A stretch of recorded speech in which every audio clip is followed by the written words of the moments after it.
नमस्कार मैत्रिणींनो, तुमचं कावळे किचनमध्ये स्वागत आहे. मी बनवत आहे चवळीची भाजी. चवळीची म्हणजे त्याला तांदूळशाची पण भाजी म्हणतात.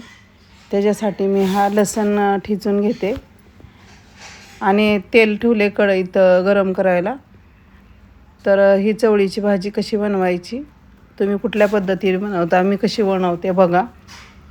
तर हे जिरे मोहरी टाकले तेलात आणि आता ठेचलेलं लसूण टाकून घेतला आहे. त्याच्यात आता मी चवळीची भाजी घालून घेते. आता लसूण छान लाल झालेला आहे. त्याच्यात थोडी हळद घालून घ्या.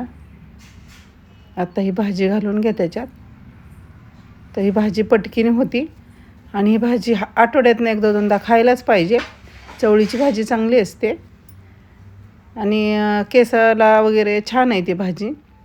त्याच्यामुळे एकदा दोनदा खावा आणि भाकरीसोबत खावा किंवा चपातीसोबत खावा, पण ती भाजी खात जावा आठवड्यातनं एक वेळेस तरी. तर ह्याच्यात आता आपण थोडंसं शेंगदाण्याचं कूट, लाल तिखट, तर मी लाल तिखट टाकले. तुम्ही आवडीप्रमाणे चवीप्रमाणे लाल तिखट टाका. हिरवी मिरची पण घालू शकताय. तर हे मी आता मीठ घातले. तर मीठ अंदाजे कमीच घाला आणि ह्याच्यात आता आपल्याला व्यवस्थित हे मिक्स करून घ्यायचं आणि शेंगदाण्याचं कूट वगैरे घालायचे.